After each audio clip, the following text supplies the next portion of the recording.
ഏകദേശം ഒരു 6 മണി ആയി വരുന്നുണ്ട്. അപ്പോൾ എല്ലാവരും പറഞ്ഞ 6 മണിക്ക് ഇതുവഴി ഇറങ്ങിയ മാനും അതും ഇതൊക്കെ കാണാൻ പറ്റുമെന്ന് വിചാരിച്ചു.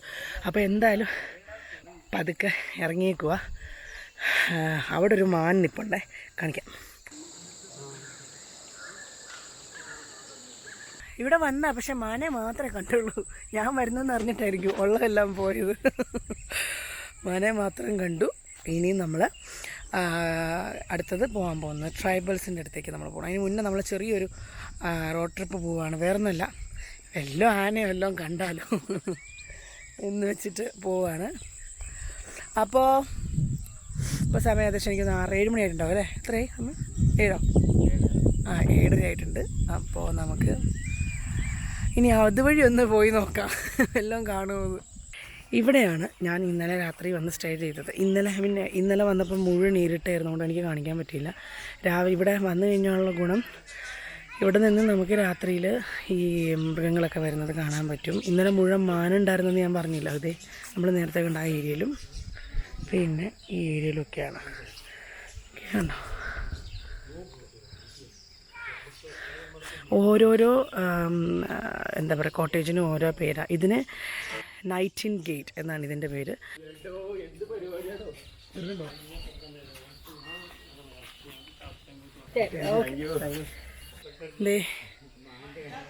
രാത്രിയായപ്പോൾ ഇവിടെയൊക്കെ മാൻ വന്നിരുന്നു. പക്ഷെ നമുക്കൊന്നും കാണാൻ പറ്റുന്നുണ്ടായിരുന്നില്ല, ഇരുട്ട് കാരണം. രാവിലെ എണീറ്റ സമയപ്പോൾ എല്ലാം പോവുകയും ചെയ്തു. ഇതിങ്ങനെ ഒരു ഏരിയ വെച്ചേക്കുന്നത് ആനയും മൃഗങ്ങളും ഇറങ്ങുമ്പം അതിന് ഇറങ്ങിയിട്ട് പിന്നെ ആനയ്ക്കൊക്കെ ഇറങ്ങി കയറാനുള്ള ബുദ്ധിമുട്ടുണ്ടാകാൻ വേണ്ടിയിട്ടാണ്. ഇത് ഞങ്ങൾ താമസിക്കുന്ന കോട്ടേജ്. അപ്പോൾ നമ്മളിനി പോകാൻ പോകുന്നത്, നമ്മളിവിടെ ഒരു ഫോറസ്റ്റിൻ്റെ ഏരിയയിൽ ഒരു പാലമുണ്ട്. ആ പാലം ഭയങ്കര ഒരു വ്യൂ ആണെന്നാണ് പറയുന്നത്. ഇതൊക്കെ ഈ എന്താ പറയുക, കുറച്ച് പ്രൈവറ്റ് ആയിട്ടുള്ള സംഭവങ്ങളാണ്. എന്തായാലും അത് എന്തുമാത്രം വ്യൂ ഉണ്ട് നമുക്ക് അവിടെ പോയി നേരിട്ട് കാണാം. ഇപ്പോൾ നമ്മൾ പൊയ്ക്കൊണ്ടിരിക്കുന്നത് പൊൻകുഴി മുത്തങ്ങയിൽ കൂടെയാണ് പൊയ്ക്കൊണ്ടിരിക്കുന്നത്. ഇതേ നോക്കിയേ.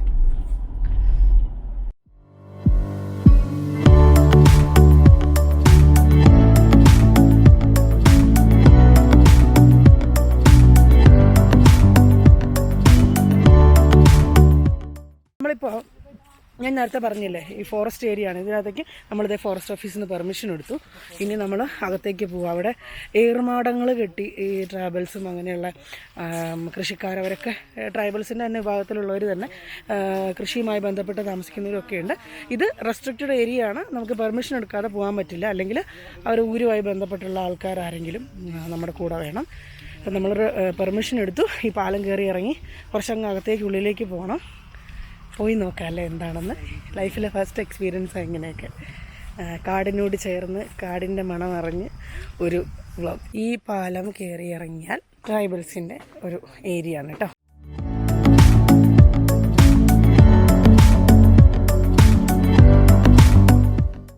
ഇവരുടെ കൃഷിയൊക്കെ നശിക്കാതിരിക്കാൻ വേണ്ടി ഇവിടെയും ഇലക്ട്രിക് ലൈൻ വലിച്ചിട്ടുണ്ട്. എന്ത് രസമാണെന്നറിയോ ഒരു ഏരിയ മൊത്തം കാണാൻ വേണ്ടി. ഞങ്ങൾ നേരത്തെ പറഞ്ഞ പോലെ ഇനി അവിടെ ഇവിടെ നിന്ന് ആരെങ്കിലും പമ്പ് ചെയ്യുന്നൊരു ചെറിയ വീടുണ്ട്.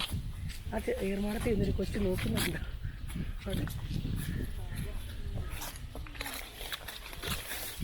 കണ്ടോ? ഓക്കെ, ഇനിയിപ്പോൾ അങ്ങോട്ടേക്ക് നമ്മൾ ഉള്ളിലോട്ട് പോവാം. അവിടെയൊക്കെ ഇപ്പോൾ ഗവൺമെൻറ്റൊക്കെ അലോ ചെയ്ത് കോൺക്രീറ്റ് വീടുകളൊക്കെ ആയി ഇവർക്ക്. പണ്ടെപ്പോഴോ പാലത്തെ കയറിയതാ നാരായണ.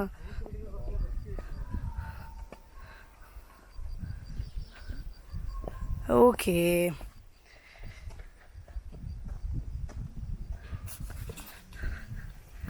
കണ്ടോ വയൽ.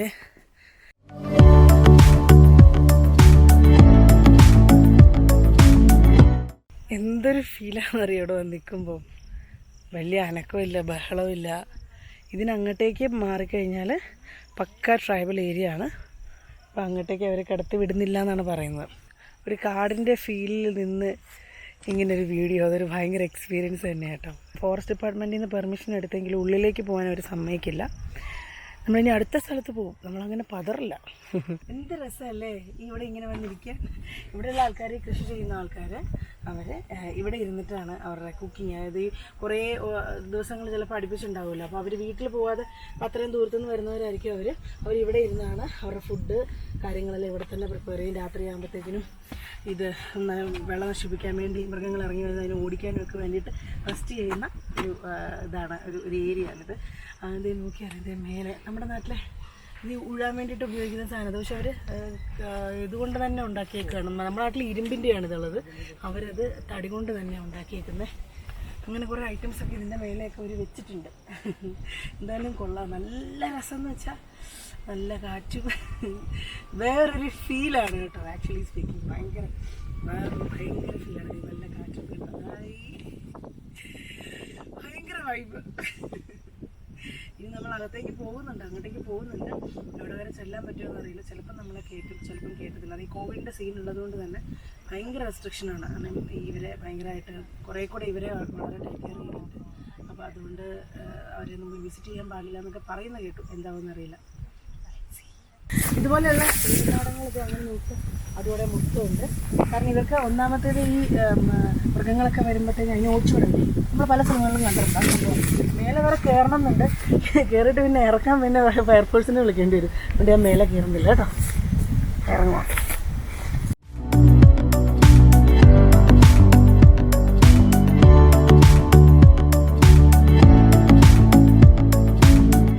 നമ്മളിപ്പോൾ ഇവിടുന്ന് ഇപ്പം അടുത്ത സ്ഥലത്തേക്ക് പോവുകയാണ്. അടുത്ത സ്ഥലത്തേക്ക് എന്ന് പറഞ്ഞാൽ ഫോറസ്റ്റിൽ കൂടെ തന്നെ പിന്നെയും അടുത്ത നമ്മൾ വണ്ടിയെ പോയി ഫോറസ്റ്റിൽ കൂടെ തന്നെ പോയിട്ട് പോകാൻ പോകുന്നത്. ഞാനിവിടെ വന്നപ്പോഴത്തേക്കിനും ഇവിടെ മീൻ പിടിക്കുന്നുണ്ട് ഇവിടെ എല്ലാവരും. അപ്പോൾ എന്താണെന്ന് ചോദിച്ചപ്പോഴത്തേക്കിനും അതൊരു വീഡിയോ എടുക്കാൻ സമ്മതിച്ചില്ല. ഈ ചേട്ടനെ സമ്മതിക്കായിരുന്നു കേട്ടോ. അപ്പോൾ എന്താ കാര്യം എന്ന് വെച്ചാൽ ഈ ചേട്ടനാണ് ഇവിടുത്തെ ഈ ആൾക്കാരുടെ എല്ലാ കാര്യങ്ങളും ഒക്കെ നോക്കുന്നത്. എന്താ കാരണം നമുക്ക് ചേട്ടനോട് തന്നെ ചോദിക്കാം. എന്താ ചേട്ടൻ്റെ പേര്? R K Ravi. ഇതാണ് രാമ്പള്ളി കോളനി അല്ലേ? ചേട്ടൻ ഞങ്ങളിപ്പോൾ ഓടിച്ചു വിടുന്ന് വിടാൻ വേണ്ടി ഗട്ട് ഔട്ട് എന്നൊക്കെ പറഞ്ഞ് ഞങ്ങളെ പേടിപ്പിച്ചല്ലോ. ഞങ്ങൾ സത്യമായിട്ട് പേടിച്ചു പോയി. പിന്നെ ഈ സൈലന്റ് ആയത് പിന്നെ എലിഫന്റ് ഉള്ള ടൈഗർ ഉള്ള ജംഗ്ഷനുള്ള കാടാണ്. പിന്നെ ഈ വൈൽഡ് ലൈഫ് ഉള്ള ഏരിയയും കൂടിയാണിത്. അതുകൊണ്ട് അന്യർക്ക് പ്രവേശനം ഇല്ലാത്തുള്ള ബോർഡൊന്നും വെച്ചിട്ടില്ല. ബ്രിട്ടീഷ് പട്ടയുള്ള സ്ഥലമാണിത്. അതുകൊണ്ട് നമുക്കിപ്പോൾ കൊച്ചുമക്കൾ പഠിക്കുന്നത് മറ്റുള്ളവർ പഠിക്കണം, അങ്ങനെയുള്ള ഓരോ ബുദ്ധിമുട്ടുകളുണ്ട്. ഇതെന്താ എടുക്കണ്ടെന്ന് പറഞ്ഞു? ഇതെന്താ ശരിക്കും ഇപ്പൊ നടന്നുകൊണ്ടിരിക്കുന്നത് ഈ മീൻ പിടുത്തം? ചെറിയ കുഞ്ചു പിടിക്കാൻ വേണ്ടിട്ട്. അപ്പൊ എന്തെങ്കിലും നിങ്ങളുടെ എന്താ ആചാരം വല്ലതും ആണോ ഈ നടക്കുന്നത്? അമ്പലം എന്താ സംഭവം? അത് നമ്മളെ ഈ ശവസംസ്കാരം നടക്കുന്നതോ മറ്റുള്ള എന്തെങ്കിലുമൊക്കെ നമ്മളെ ഈ കൂട്ട് ഇതായിട്ട് എല്ലാരും കൂടി ഒത്തുകൂടി പിടിക്കണം. അത് എല്ലാരും കൂടി ഇങ്ങനെ ഇതെല്ലാം പിടിക്കും. അതെല്ലാ വർഷവും ഉള്ളത് അതോ ഇടയ്ക്കിടയ്ക്ക് ഉണ്ടോ? Okay okay okay. അങ്ങനെ പിടിച്ചിട്ട് ഇത് അവരവരെ വീട്ടിൽ കൊണ്ടുപോയി കുഞ്ഞുങ്ങളാണെങ്കിലും മറികളാണെങ്കിലും അതിനെ വളർത്തുക, അല്ലെങ്കിൽ വലുതാക്കുക, പിന്നെ കറി വെച്ച് തിന്നണമെങ്കിൽ കറി വെച്ച് തിന്നുക. മുത്തങ്ങ പൊന്മുഴി റോഡാട്ടോ ഇത്. അതായത് രണ്ട് സൈഡിലും കാടാണ്. കാടിൻ്റെ നടുക്കൂടെ ഉള്ള റോഡായത്. ചില സമയത്ത് മാത്രം മൃഗങ്ങളൊക്കെ അതിൻ്റെ രാവിലെ സമയം വൈകുന്നേര സമയങ്ങളിൽ മാത്രമേ ഉള്ളൂ റോഡ് ക്രോസ് ചെയ്യലും ഒക്കെ ഉള്ളൂ. ചില സമയത്ത് ഇങ്ങനെ നിൽക്കുന്നത് കാണാമെന്നൊക്കെയാണ് പറയണേ. ഞാനിതുവരെ ഒന്നും കണ്ടില്ല. ഞങ്ങൾ പക്ഷെ നോക്കുന്നുണ്ട് ഇവിടെ എല്ലാം ഉണ്ടോ എന്ന്.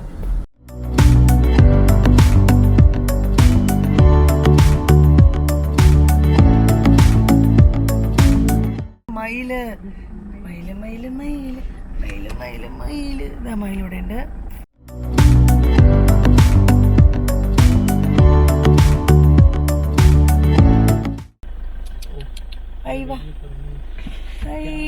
മാനെ കണ്ടോ?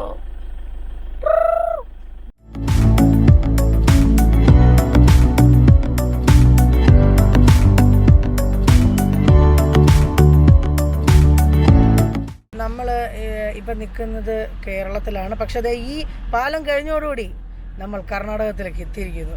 അവിടെ കന്നഡയിൽ ഓരോന്നൊക്കെ എഴുതിയിട്ടുണ്ട്. ക്രോസ് ചെയ്ത് പോകണമെന്നുണ്ട്, പക്ഷെ നമ്മളെ വിടില്ല. സോ അതുകൊണ്ട് നമ്മൾ എന്ത് ചെയ്യും? ഞങ്ങളെ അങ്ങനെ കർണാടക ബോർഡർ കിടത്തിയിരിക്കുന്നു. 20 കിലോമീറ്റർ നമുക്ക് ഇവിടുന്ന് ട്രാവൽ ചെയ്യാം. 20 കിലോമീറ്റർ യാത്ര ചെയ്തിട്ട് നമ്മൾ തിരിച്ചു പോരണം. സ്റ്റേ ചെയ്യാൻ പാടില്ല. അപ്പോൾ 20 കിലോമീറ്റർ ഞങ്ങളിങ്ങനെ യാത്ര ചെയ്യാൻ ഉള്ള പരിപാടിയിലാണ് പൊയ്ക്കൊണ്ടേയിരിക്കുന്നത്. പതിയെ പോയി കഴിഞ്ഞാൽ വെള്ളമൊക്കെ ഇടതും വലതും കൊണ്ട് കാണാം കേട്ടോ. ബന്ദിപ്പൂർ വനത്തിലൂടെയുള്ള യാത്രയാണിത്. സത്യമംഗലം കാട്ടിലൂടെയൊക്കെ പാദരാത്രി ഞങ്ങൾ ട്രാവൽ ചെയ്തിട്ടുണ്ട്. പക്ഷേ ബന്ദിപ്പൂരിലൂടെ ആദ്യമായിട്ടാണ് പോകുന്നത്. എന്തെങ്കിലും ഒരു ആനയെങ്കിലും കാണിച്ചു തരാമെന്ന് അനുപേട്ടൻ പറഞ്ഞേക്കുന്നത്. നോക്കാം. ഇതിനകത്ത് നിറച്ച് ആനയും പുലിയും കടുകയെന്നാണ് പറഞ്ഞേക്കുന്നത്. എന്തിനേലും കണ്ടില്ലെങ്കിലാണ് കേട്ടോ.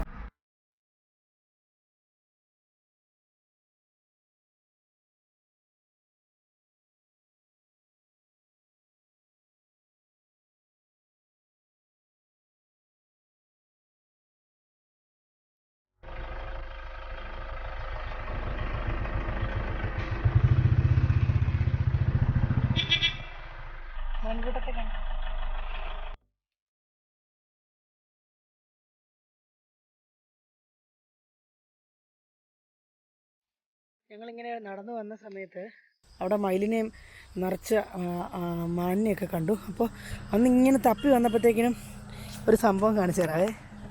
കലമാൻ്റെ കൊമ്പ്.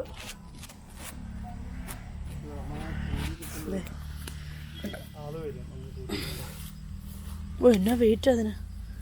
കണ്ടോ കൊമ്പ് കണ്ടോ കലമാൻ്റെ. അയ്യോ നമുക്ക് എടുക്കാൻ പറ്റില്ല. നമ്മളിവിടെ തന്നെ ഉപേക്ഷിക്കുകയാണ്. കാരണം ഇത് പിടിക്കപ്പെട്ട് കഴിഞ്ഞാൽ പണി കിട്ടും. നമ്മൾ ഈ ട്രൈബൽസുള്ള ഒരു സ്ഥലമുണ്ട്. അവിടെ കുറച്ച് ട്രഡീഷണൽ ആയിട്ടുള്ള കുറച്ച് സംഭവങ്ങളൊക്കെ കാണാൻ നമ്മൾ അങ്ങോട്ടേക്ക് പോവാം കേട്ടോ. ഞാനിങ്ങനെ വന്നപ്പോഴേ ഇവിടെ കുറച്ച് പിള്ളേർ നിൽക്കുക. ഓടിപ്പോണു ഇവിടെ നിൽക്ക്. ഇങ്ങനെ നിന്നപ്പോൾ തീപ്പെട്ടിക്കുമ്പൊക്കെ ആയിട്ട് എന്തെല്ലാം ഉണ്ടാക്കിയിട്ടൊക്കെ നിൽക്കണു. അപ്പോൾ ഞാൻ ചോദിച്ചപ്പോഴത്തേക്കും എന്നോട് പറയാ ഞാൻ യൂട്യൂബ് ചാനലുണ്ട്, ആ യൂട്യൂബ് ചാനലിന് വേണ്ടി ചെയ്തതാണെന്ന്. എത്ര തീപ്പെട്ടിക്കൊള്ളിയുണ്ട്? 50 ബണ്ടിലുണ്ടല്ലേ? സംഭവം ഉഷാറായിട്ടുണ്ട് കേട്ടോ. ആരാ ചെയ്തത്? നിങ്ങളെല്ലാവരും കൂടെ. എന്താ യൂട്യൂബ് ചാനലിൻ്റെ പേര്? Black me. പിന്നല്ല. അപ്പോൾ ബ്ലാക്ക് മീ ഒന്ന് സബ്സ്ക്രൈബ് ചെയ്യാത്തവർ സബ്സ്ക്രൈബ് ചെയ്യണം കേട്ടോ. ആണെന്നവർ എൻ്റെ ചാനലിലൂടെ ഒന്ന് സബ്സ്ക്രൈബ് ചെയ്യണേ. എന്തായാലും സംഭവം ഉഷാറായിട്ട്. എവിടെയാ വീട്? ഇവിടെയാണോ? ആണോ? ഓക്കെ ശരി. അപ്പോൾ എന്തായാലും സൂപ്പർ വൈബ്.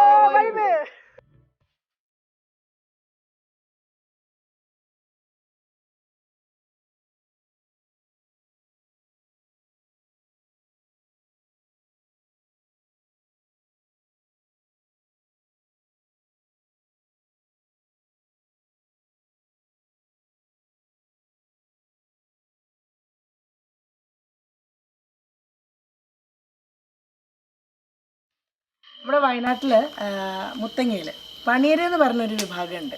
അവിടെയാണ് ഞാനിപ്പോൾ ഉള്ളത്. ഇവിടെ ഈ ഏരിയയിൽ 3-4 ഫാമിലി ഉണ്ട്. പിന്നെ അപ്പുറത്തോട്ടും 3-4-5 ഫാമിലി ഉണ്ട്. പേരെന്നാ? എൻ്റെ പേര് അപ്പു. അമ്മയുടെ പേര്? എത്ര വയസ്സുണ്ട് അമ്മ?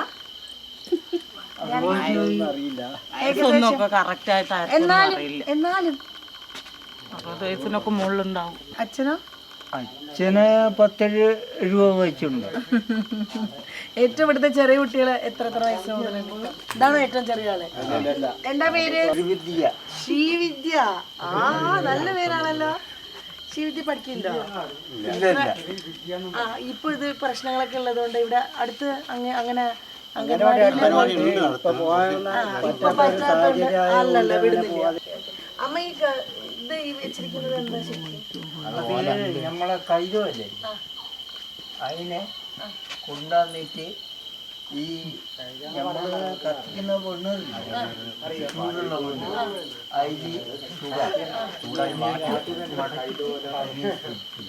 എന്നിട്ട് അതിങ്ങനെ ഇരിക്കും. അത് പോവില്ല. അങ്ങനെ പിന്നെ നമ്മള് ശരിക്കും പറഞ്ഞാല് ഇതിന്റെ നടുക്കിലായിട്ട് ശേഷം നമ്മളെ പിന്നെ കുഷുവത്തേനില്ലേ അതിന്റെ മെഴുകെടുക്കും. മെഴുകെടുത്തിട്ട് വെച്ചിട്ട് പിന്നെ ഈ മഞ്ചാടിക്കുരി വെച്ചിട്ട് കാതിലിടും. അതാണ് പാരമ്പര്യമായിട്ട് പണ്ട് സാധനം കിട്ടാനില്ലാത്ത കൊണ്ട് ഇങ്ങനെ ചെയ്യണം. ഇപ്പോഴുള്ള ആൾക്കാരൊന്നും ഇങ്ങനെ ചെയ്യുന്നില്ലല്ലോ. തലമുറ മാത്രമേ അങ്ങനെ ചെയ്യുന്നുള്ളൂ. ആണല്ലേ? ഇപ്പോഴത്തെ തലമുറ സാധനം കിട്ടാനില്ല. സാധനം മഞ്ചാടിക്കുരി കിട്ടാണെങ്കിൽ നമ്മളിവിടെ ഇല്ല. കർണാടകത്തിനൊക്കെ സാധനം തുടിയും ചീനോ എന്ന് പറഞ്ഞ തുടിയും ചീനവും. അതെന്താ? അത് ഉടുക്കുവാദ്യം തന്നെ അല്ലേ? നമ്മള് ശിവൻ ദൈവത്തിന്റെ ഒക്കെ ഇതിൽ കാണിക്കുന്നത് അതേ മോഡൽ. ഇതിന്റെ ഇതില്ലേ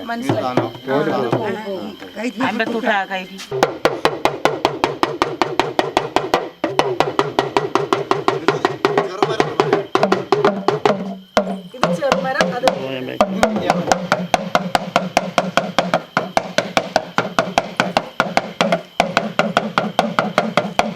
ഇത് വേറെ മരം, ഇനി നടുമരം വേറെ ഉണ്ട്. ഓ ഇതാണ് എന്താ അതിന് പറഞ്ഞത്? ചീന. ഓക്കെ. നമ്മുടെ ഓടക്കുഴൽ പോലെ തന്നെ, പക്ഷെ വേറൊരു എന്തുകൊണ്ടാണ് ഇത് ഉണ്ടാക്കുന്നത്? എന്ത് മരം കൊണ്ടാണ്? മരം തന്നെ. എന്ത് തടി? അങ്ങനെ ഇന്ന തടിയൊന്നുമില്ല. പണിയെടുക്കാൻ ഉറപ്പ് കുറഞ്ഞുള്ള മരം എടുക്കും. ടൈറ്റ് ഉള്ളത് ചെയ്യാൻ പറ്റില്ല, ടൈറ്റ് കുറഞ്ഞതായിട്ട് നമ്മൾ ചെയ്യാം.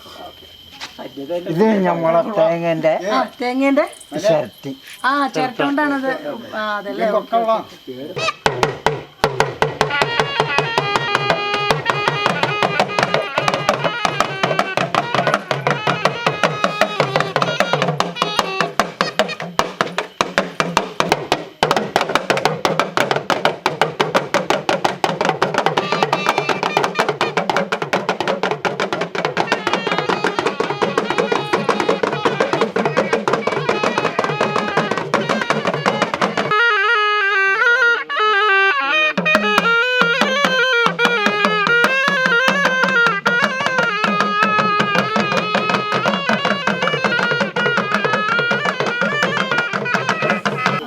അതേ റൗണ്ടിൽ ആണുങ്ങൾ പാട്ട് പാടലാണത്.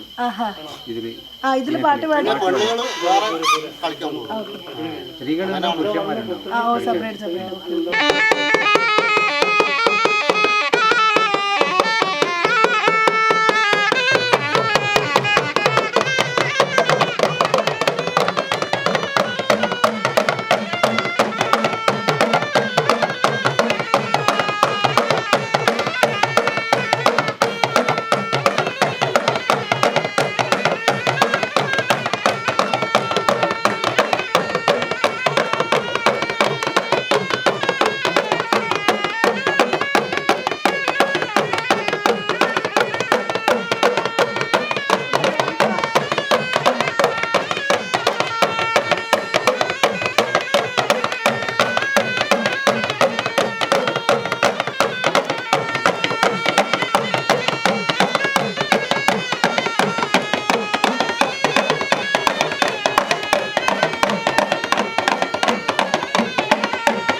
എന്ത് രസമാ. ഇത് നിർത്തേണ്ടത് കുറേ നേരം ഇങ്ങനെ ഇവിടെ ഇരുന്ന് കേട്ടോണ്ടിരിക്കാൻ എനിക്ക് തോന്നുന്നു. പക്ഷെ എനിക്ക് അങ്ങനെ കുറേ നേരം ഇനിയും കൊട്ടിക്കാൻ പറ്റത്തില്ല. കാരണം സമയം ഒത്തിരി ഇരുട്ടി. ഇപ്പം നമുക്ക് വേണ്ടിയിട്ട് നാളെ ഇവിടെ ഒരു ഫംഗ്ഷൻ ഉണ്ട്, കല്യാണം ഉണ്ട്. അപ്പോൾ എന്തായാലും അവർക്ക് റിഹേഴ്സൽ വൈകാറുണ്ട്. ഗോപിച്ചേട്ടൻ ഇവിടുത്തെ മെമ്പറാണ്. അപ്പോൾ ഞങ്ങൾ വയനാടിനോട് യാത്ര പറയുന്നു. അപ്പോൾ ചുരം ഇറങ്ങിക്കൊണ്ടിരിക്കുകയാണ്. ഇങ്ങോട്ട് വന്നപ്പോഴത്തേക്കിനും ഒരുപാട് കാര്യങ്ങൾ കാണാനും അറിയാനും ഒക്കെ ആഗ്രഹിച്ചു വന്നു. കുറേയൊക്കെ കാണാൻ പറ്റി. കുറേയൊക്കെ എന്താ പറയുക, കുറേ എക്സ്പീരിയൻസുകൾ, പുതിയ എക്സ്പീരിയൻസ് ഉണ്ടായി. എന്തായാലും പുതിയ വ്ളോഗിൽ മറ്റു കുറേ വെറൈറ്റി ആയിട്ടുള്ള വിശേഷങ്ങളുമായി നമുക്ക് പിന്നെയും കണ്ടുമുട്ടാം. എപ്പോഴും പറയുന്ന പോലെ തന്നെ ഇനിയും ചാനൽ സബ്സ്ക്രൈബ് ചെയ്യാത്തവർ ചാനൽ സബ്സ്ക്രൈബ് ചെയ്യുക, ബെല്ലൈക്കണും കൂടെ അമർത്താൻ മറക്കരുത്. അപ്പോൾ വൈബ്.